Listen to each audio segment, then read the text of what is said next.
In Fortaleza, Brazil, the streets appeared ordinary. Shops, apartments, and bakeries lined the avenues.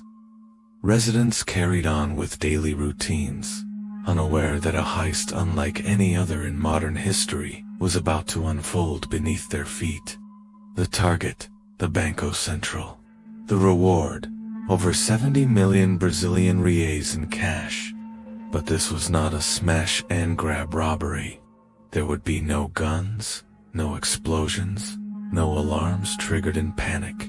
This heist would be engineered with precision, executed through months of meticulous planning, and carried out underground. The story begins in early 2005.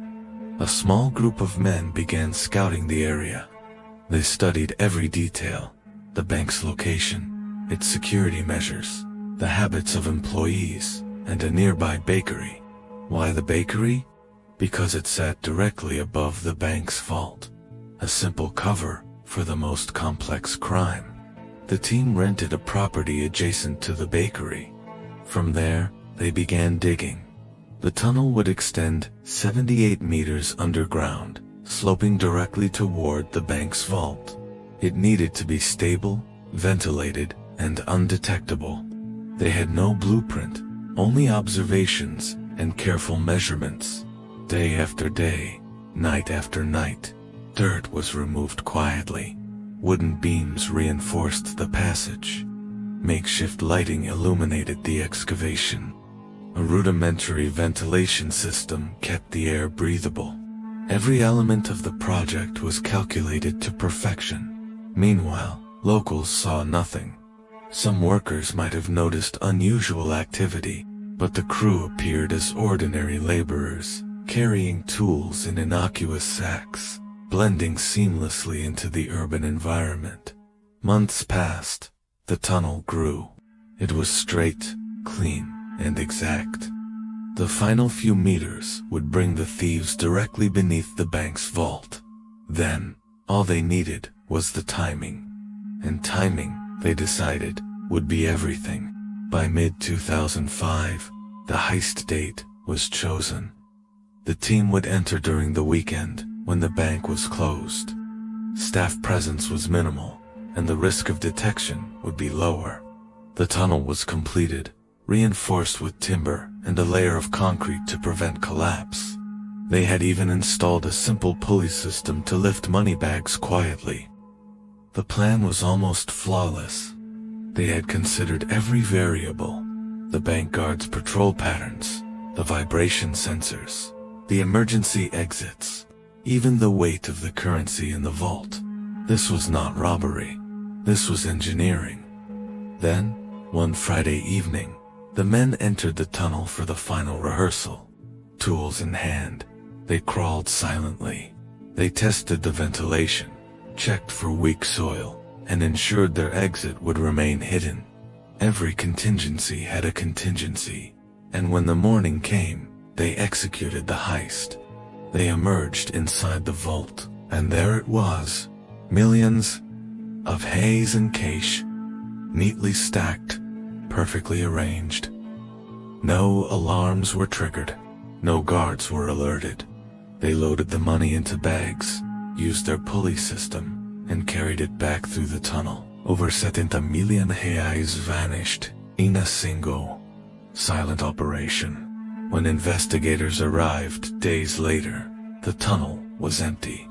The vault showed no signs of forced entry. Surveillance systems revealed nothing unusual, and the breadcrumbs left behind, minimal, carefully erased. Authorities quickly realized the heist was unlike anything they had seen. It wasn't impulsive. It wasn't violent in the traditional sense. It was meticulously executed, with knowledge that only insiders or extremely careful observers could possess. The search for the culprits began immediately. Some were apprehended months later, partially linked through traces of money or logistical help. But the lion's share of the loot was never recovered, and many of the main perpetrators vanished completely.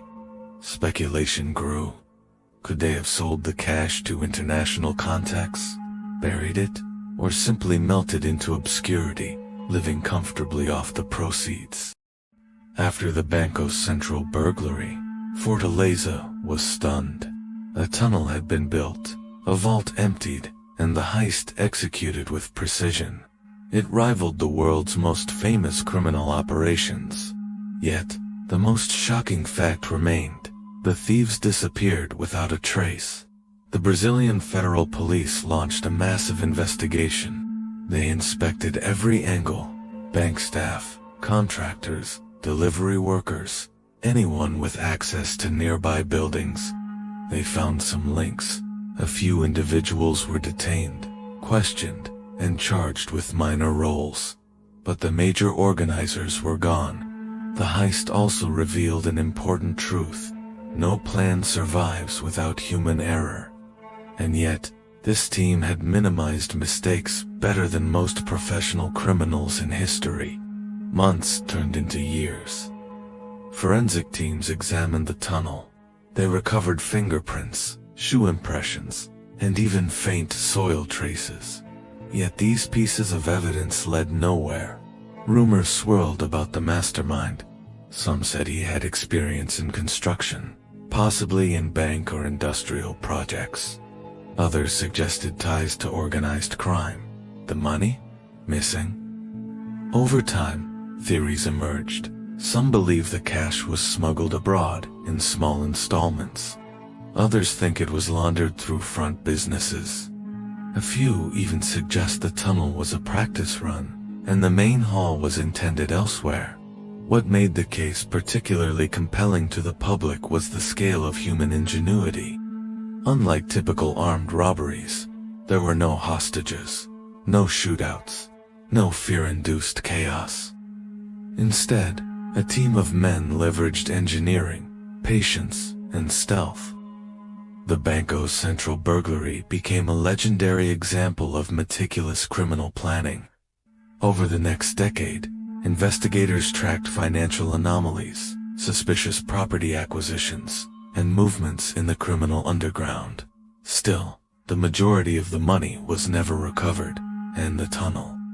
It was sealed and preserved as a testament to the audacity and precision of the heist. Even today, the Fortaleza burglary is referenced alongside the biggest unsolved robberies in history. It represents a truth about crime. Sometimes, brains outweigh brawn. The men responsible, if they are still alive, likely live quiet lives, perhaps in Fortaleza, perhaps far away. What remains is a story of audacity, ingenuity, and vanishing wealth. A story that continues to haunt investigators and fascinates true crime enthusiasts worldwide. The Banco Central Burglary reminds us, the greatest crimes are not always the loudest. Some of the most audacious acts are silent, calculated, and disappear into history, leaving nothing but questions and shadows. Subscribe Criminal Verse, where every crime hides a story.